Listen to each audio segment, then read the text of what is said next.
welcome back to my channel. So I want to talk about Joynomi and Red in this video. First, starting off with Red. So Red went live on Facebook yesterday and he was sitting there talking about how he's single. He's like, look, I'm single, bingle. You can check out the clip on my Instagram. It's my most recent reel. Red said a few different things. First, he's like, you guys remember when I said Joynomi was better than Julie in the bedroom? And he started laughing and he pretty much said that was all cap. He said he knew that Joynomi was insecure and he figured no other man had probably told Joynomi that before. So he said he just wanted to give her that on TV even though it wasn't true. At the end of the season finale of Life After Lockup, we learned that Joynomi and Red were no longer together, and Red got with this new girl shortly after breaking up with Joynomi, and he's been with her ever since. In yesterday's Facebook Live, Red revealed that he's currently single bingle, according to him, and he said he's looking for a Valentine because he wants somebody that he can take out to eat and he can buy some chocolates for. And then after he's claiming he's single, literally not even an hour later, this girl who's in different Love After Lockup Facebook groups and follows Red on social media, she got a DM from this girl saying, so you've been talking to my dude? And this is, I guess, apparently Red's girlfriend.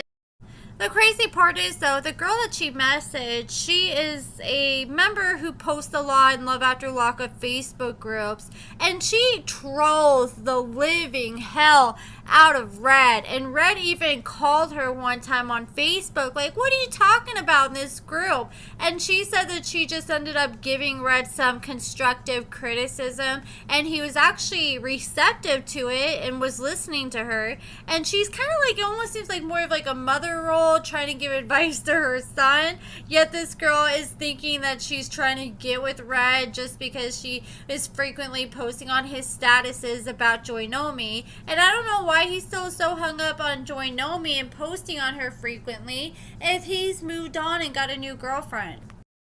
Red posted that he doesn't understand why he's still in Joynomi's mentions, and he says, don't you got a baby daddy to find? So this is Red's alleged current girlfriend, and her Facebook says she's single. So if they're together, I don't know why she doesn't change her relationship status.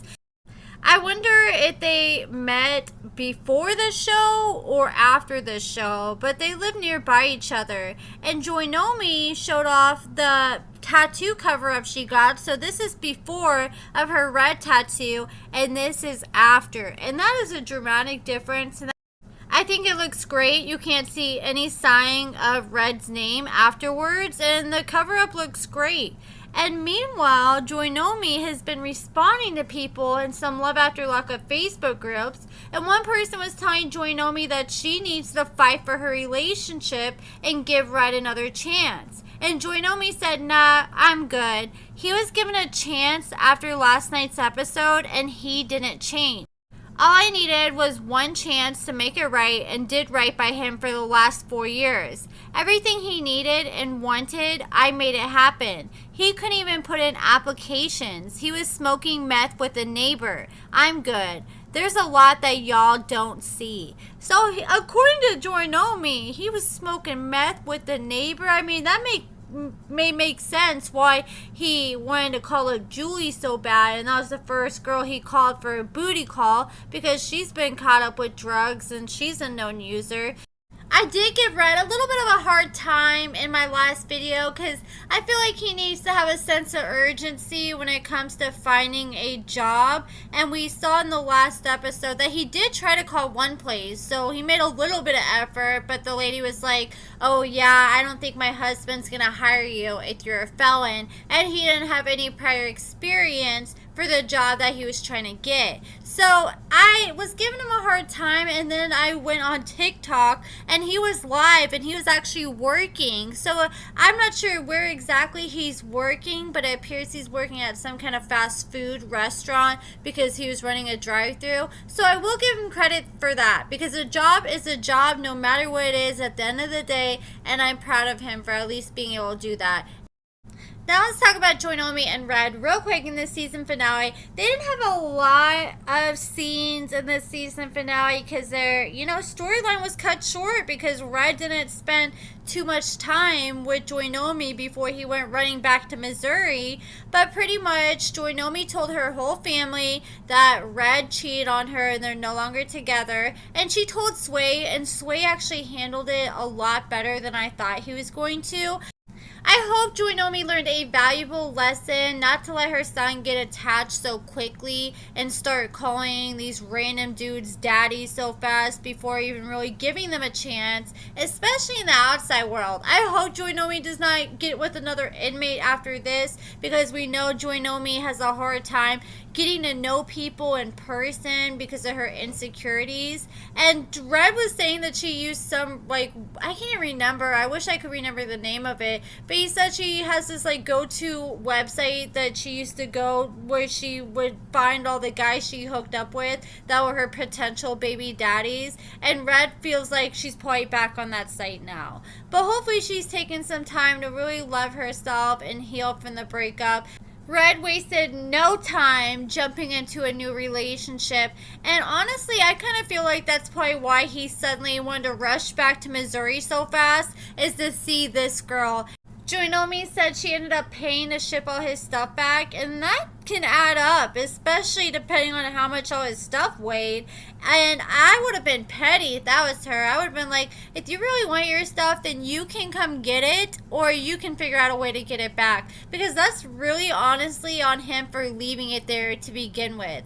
And even Red went live the other day and people were asking him about his PS4 that, is the most important part of all his stuff. And Red said that he doesn't even play his PS4 and hasn't since that time on the show when we saw him at Joynomi's. Red was like, I kind of am missing out on not having Joynomi around because she was always there for me. And I don't think he misses Joynomi as a person. I think he misses the benefits that come along with Joynomi because from the beginning, I think he never was looking for a girlfriend. He was just looking for a lick. And Joynomi was an easy target that he took full advantage of. Then they showed at the end of the episode Joynomi, and they tried to make it look like she was throwing her ring over a bridge into the water. I really hope that she did not do that. I hope that was just some dramatic antics for the TV show. Because girl, go pawn that. Go make some of your money back that you blew on this man, or make some of your money back to go buy back your family heirlooms you sold. That's pretty much all the updates and all we saw in this season finale. And then during his live yesterday, he was talking about, oh yeah, Joynomi, while we were together, she sent me this video where she was trying to show Red where his city was gonna look like once he moved in with her. And he said she was showing the city where there's all kinds of stuff around. And so he kind of felt a little manipulated because he thought he was gonna be around a bunch of stuff, but instead she lives in a more rural area in a trailer park. It sounded like he was trying to use that as an excuse, as look, I was deceived by Joynomi about where I was really gonna live, and that's why I ended up leaving her, because she wasn't honest with me. And then he's like, oh yeah, and in the video, I saw a whole bunch of dudes in the background just hanging out in the back of the city, and he's like, I bet those dudes know Joynomi and they're banging Joynomi. It was just so random, and I really doubt some random dudes in the background of the video 50 feet away are banging Joynomi. He also said he didn't believe that Joynomi was meeting dudes off the internet like she was claiming. He's like, oh, I bet she was meeting dudes at the trailer park. I bet she was walking around and all these dudes know she's never seen without a man, so she's somebody who I can probably give it up, if I'm trying to get some. So he is convinced that she was hooking up with her neighbors and got pregnant with one of her neighbors. And I think he's just kind of projecting because he's the one who was running around with the neighbors, according to Joynomi, and smoking meth. But who knows? It might be going down in the trailer park. We never know. let me find out that Joynomi's been searching all over the place for Sway's daddy when he's been living next door the whole time. That would be crazy. And now that it's the end of the season, I want to tell a quick story time regarding Red. So at the beginning of Red's season, he suddenly added me on, or I added him on TikTok, and he sent me a message like, hey, can you help me get to 1,000 followers? I only need like 20 more followers and then I can go live. Well, I didn't share his TikTok or nothing like that, but the next day I was like, hey, did you hit 1,000 followers yet? And he's like, yeah. Then Red saw that I did social media for a living, so he was asking me all kinds of questions like, what's the social media website that you can make the most money off of? How much does YouTube pay? How do I start a YouTube channel?